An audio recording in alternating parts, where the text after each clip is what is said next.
नमस्कार मित्रांनो, मी सुरेश मुरलीधर कोडितकर यूट्यूबवरील ऑफबीट चॅनलवर तुम्हा सर्वांचे स्वागत करतो. मित्रांनो, मी असं शीर्षक घेऊन आज तुमच्या पुढे आलो आहे. कुठे थांबायचं हे ज्याला नक्की समजतो तो खरा संतुष्ट, किंवा जो प्राप्त है वही पर्याप्त है, ह्या दोन वाक्यांवर आपण आज बोलणार आहोत. आणि त्याला कारण ठरले नीरज सक्सेना नावाची व्यक्ती. आता नीरज सक्सेना ह्या व्यक्तीच्या बाकीच्या सगळ्या ओळख किंवा त्यांचा जो बायोडाटा ह्याच्याबद्दल आपण बोलणार नाही आहे, परंतु त्यांनी जे सांगितलं आहे, त्यांनी जी कृती केली आहे, ती कोट्यावधी लोकांनी आपल्या जीवनात अनुसरली तर आपल्या समाजाचं, आपल्या देशाचं भलं व्हायला वेगाने सुरुवात होईल असं मला म्हणायचं आहे. कोण बनेगा करोडपती, करोडपती होण्यासाठी लोकांची स्पर्धा लागलेली आहे. त्या स्पर्धेत भाग घ्यायचा, प्रश्नांची उत्तरं द्यायची, त्याच्यासाठी अभ्यास करायचा, पूर्वतयारी करायची, ही चाळणी ती चाळणी, असं फिल्टर होत होत त्या हॉट सिटीपर्यंत पोचायचं. आणि तिथं जितके जास्त प्रश्नांची उत्तरं देता येईल तेवढी उत्तरं देऊन लाखो रुपये किंवा कोट्यावधी रुपये जिंकून परत यायचं, अशी अनेकांची मनस्थिती असते. अनेकांची मनस्थिती नाही, अशी अनेकांची अपेक्षा असते, इच्छा असते. त्याच्यात वावगं असं काहीच नाही. खेळ आहे. तुम्ही जिंकला तर तुम्हाला पैसे मिळणार, नाही जिंकला तर जेवढे हातात येतील तेवढे घेऊन यायचे. आणि अशा पद्धतीने ती संधी आहे. आता नीरज सक्सेना ही व्यक्ती त्या हॉट सीटपर्यंत गेली. त्यांना जेवढे राऊंड खेळायचे तेवढे ते टप्पे त्यांनी पार केले. आणि एक ठराविक अमाऊंट झाल्यानंतर त्यांनी मला ही स्पर्धा सोडायची असं सांगितलं. आता हॉट सीटवर ते बसले होते. समोर अमिताभ बच्चन, शताब्दीचा महानायक बसलेला आहे. तो अत्यंत उत्कृष्ट पद्धतीने हे सगळं सूत्रसंचालन करतो. त्यांनासुद्धा आश्चर्याचा धक्का बसला. त्या वाहिनीवर चालू असलेला हा कार्यक्रम अनेक लोक पाहत असतील, त्यांनासुद्धा धक्का बसला. परंतु त्यांनी जे उत्तर दिलं की जो प्राप्त है वही पर्याप्त है, आणि माझ्यासारखे अनेक लोक रांगेत मागे वाट पाहत आहेत की मला हॉट सीटवर बसायची संधी कधी मिळणार, मी तिथपर्यंत कधी पोचणार, मी माझा भाग खेळलो, मी संतुष्ट आहे, मी समाधानी आहे. मला पैशांची अपेक्षा आहे का नाही हा प्रश्न गौण आहे, पण मला जे मिळाले त्याच्यामध्ये मी समाधानी आहे. मी आता आनंदाने ह्या सीटवरून, ह्या खुर्चीवरून बाहेर पडतो आणि दुसऱ्याला संधी मिळू द्या. मित्रांनो, हे अनेकांना समजत नाही. हे अनेकांना समजलं तरी उमजत नाही. हे अनेकांना उमजलं तरी त्या वातावरणातून बाहेर पडायची त्यांची मानसिक तयारी नसते. तिथं आवड निवड सवड हा प्रश्न नसतो, तर तिथं योग्य वेळी भूमिका पार पाडून बाजूला होणे आवश्यक असतं. ते अनेकांना कळत नाही. मला एक उदाहरण आठवतंय की 31व्या वर्षी अत्यंत फॉर्ममध्ये असलेला भारताचा महान फलंदाज, लिटल चॅम्पियन सुनील गावस्कर, सनी, हा 31व्या वर्षी त्याने निवृत्ती घेतली. आणि लोक विचारत होते का घेतली, इतक्या लवकर का घेतली, खेळायला हवं होतं. नाही, ही योग्य वेळ आहे, मला बाजूला व्हायला हवं. मुंबईच्या संघातून, भारतीय संघातून अनेक दर्जेदार फलंदाज माझ्या मागे वाट पाहत आहेत. याच्या उलटं उदाहरण कपिल देवचं आहे. रिचर्ड हॅडलीचा 431 कसोटी बळींचा विक्रम मोडण्यासाठी कपिल देव खेळत राहिला. त्याचं शरीर थकलं, त्याची गोलंदाजी थकायला लागली, तरी पण तो विक्रम मोडण्यासाठी आपण त्याला खेळवत होतो. आणि लोक म्हणत होते, अरे रिटायर हो बाबा, आता रिटायर हो.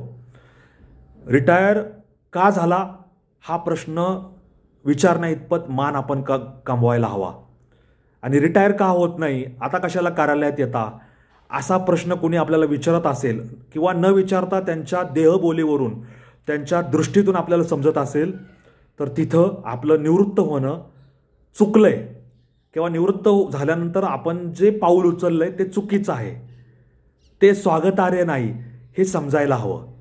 आणि हे ज्याला समजत नसेल त्याला काय म्हणायचं आहे हे तुम्हीच ठरवा. तेव्हा कुठं थांबायचं हे ज्याला कळतं तो खरा संतुष्ट. कधी बाजूला व्हायचं, कधी एक्झिट घ्यायची, कधी आपण म्हणायचं की नाही, आता माझं पुरे झालं, माझ्या ताटात पुरेसं वाढलेलं आहे, मला गरज नाही, माझं पोट भरले, आता मी बाजूला होतो. 4 वर्ण आश्रम कशासाठी आले, बरोबर आहे का नाही? आपण त्यांना म्हणतो की संन्यासाश्रम असेल, वानप्रस्थाश्रम असेल, ब्रह्मचर्य आश्रम असेल, किंवा कुटुंब आश्रम असेल, म्हणजे 4 जे योग आपण म्हणतो, ती व्यवस्था कशासाठी आली? आश्रम व्यवस्था ती ह्याच्यासाठीच आली की योग्य वेळी तुम्ही योग्य काम करायचं, संन्यास घ्यायचा आणि वानप्रस्थाला निघून जायचं. तुम्ही संन्यासही घेत नाही, वानप्रस्थाला जाण्याचा प्रश्नच येत नाही. तुम्ही आहे तिथंच लुडबुड करत राहता. मागे लोक खोळंबलेत. एकतर आपली 40 कोटी लोकसंख्या आहे.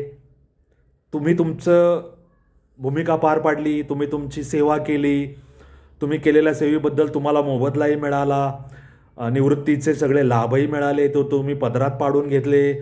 आता निवृत्तीनंतरही तुम्ही शिंग मोडून गाय वासरांच्या कळपात घुसणार आहे का? कशासाठी तुम्ही निवृत्तीनंतरही इथे लुडबुड करत राहता? भले तुम्हाला त्या सोयीचा लाभ दिला असेल, परंतु तुमचं स्वतःचं काही कॉन्शियस आहे का नाही? तुमच्यामधला आत्मा हरवले का मेला आहे की मी आता बाजूला होतो, मला माझी पेन्शन मिळते, तर मी परिश्रमक मानधनासाठी कशाला काम करू? तुम्हाला जे पेन्शन, निवृत्ती वेतन आणि परिश्रमिक मानधन मिळतंय तेवढ्या पैशामध्ये 10 पदवीधर अभियंता आपल्याला नेमता येतील. त्यांना 20-25 हजार मानधन देता येईल, त्यांच्याकडून काम करून घेता येईल, त्यांना अनुभव मिळेल, त्यांना ज्ञान मिळेल, त्यांचं पुढं करिअर घडेल. पण तुम्ही तर बाजूला व्हायला हवं ना. ते बाजूला कसं व्हायचं हे नीरज सक्सेनांनी आपल्या उदाहरणादाखल करून दिलेलं आहे.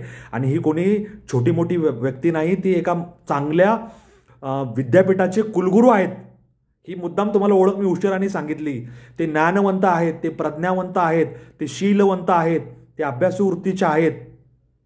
त्यांनी अनेकांना घडवलंय, अनेक पिढ्यांना घडवलंय. आपण काय केलंय?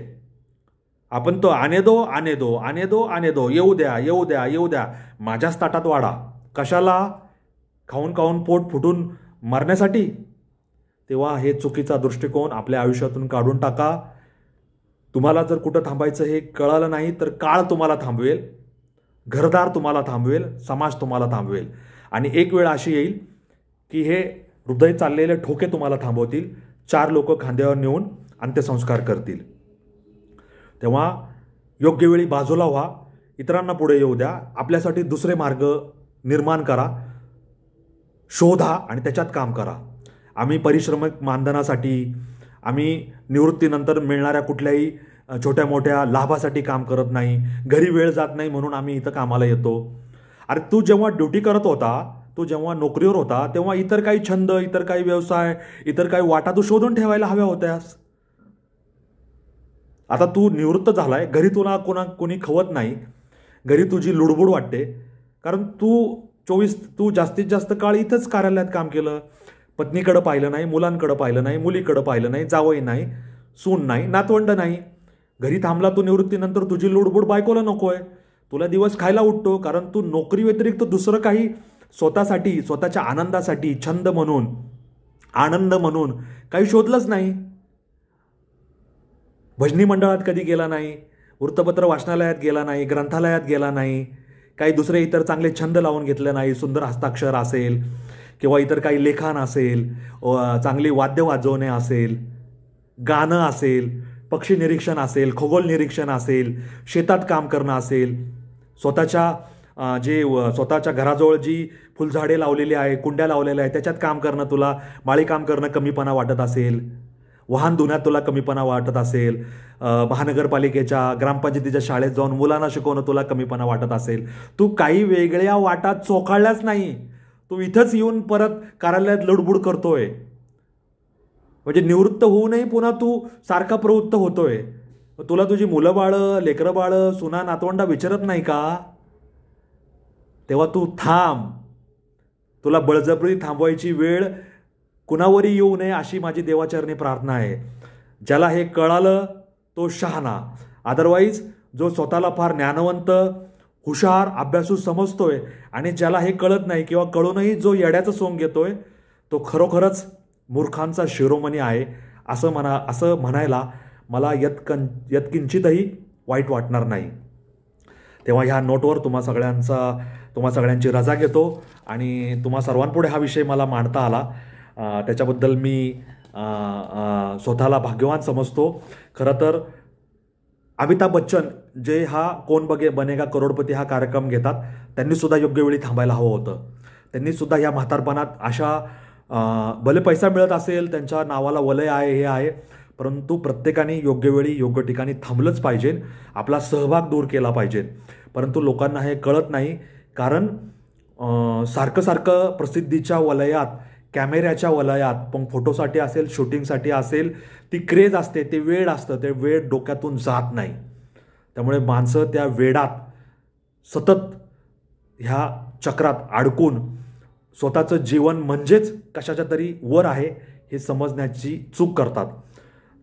आता अमिताभ यांना जे पटतंय किंवा ज्यांना कुठं थांबायचं हे कळत नाही किंवा कळूनही वळत नाही, त्यांनी काय करायचं हा त्यांचा प्रश्न आहे. परंतु संगीत क्षेत्र असेल, नाटक क्षेत्र असेल, चित्रपट क्षेत्र असेल, मालिका क्षेत्र असेल, यशवंत असतील, कलात्मक क्षेत्र असेल, सामाजिक क्षेत्र असेल, राजकीय क्षेत्र असेल, जीवनातली इतर सर्व क्षेत्र असतील, त्या सर्व क्षेत्रांमध्ये आपली मागची पिढी निर्माण करणं, आपल्या मागे एक चांगले आपला वारसा समर्थपणे चालवतील अशी एक पिढी निर्माण करणं आणि त्यांच्या हातात सूत्र सोपून मोकळं व्हाणं, बाजूला होणं हे प्रत्येकाने करायला हवं. ते करत नाही म्हणून आपल्या पाठीमागे नवीन नवीन लोक ते काम करणारी निर्माण होत नाही. आपल्याला एकावरच अवलंबून राहावं लागतं. आणि असं अवलंबून राहण्यासाठी जे लोक जबाबदार आहेत त्यांना सुद्धा हे कळायला हवं की आपण आपलं विचार, आपण आपलं तपासणी, आपण आपली पडताळणी, आपण आपला आत्मविश्वास तयार करायला हवा, जेणेकरून मागच्या पिढीवर आपल्याला अनुभव आणि सल्ल्याव्यतिरिक्त इतर कामांसाठी अवलंबून राहावं लागणार नाही. नाहीतर दाखवा त्याला, ह्याला दाखवून आला, त्याला तपासून आणा, हेच धंदे करून आपण आपलंच पत, आपण आपलाच मान आणि आपण आपलाच आत्मविश्वास खच्ची करत राहतोय आणि त्याला दुय्यमपणा आणत आहोत, असं मला या निमित्ताने तुम्हाला सांगायचं आहे. तुम्हाला काय म्हणायचं आहे मला जरूर कळवा. आणि तुम्हाला जिथं जिथं अशी लोक दिसून येतील त्यांना सांगा की तुम्हाला कुठं हे थांबायचं कळायला हवं. जो प्राप्त है वही पर्याप्त है असं समाधानी वृत्ती तुम्ही निर्माण करायला हवी. नसल निर्माण झाली तर समजून घ्या आणि वेळीच बाजूला व्हा. या नोटवर तुम्हा सर्वांना नमस्कार करतो, तुमची रजा घेतो. माझा व्हिडिओ कसा वाटला मला जरूर कळवा. ऑफबीटच्या ह्या प्रवासात सामील व्हा.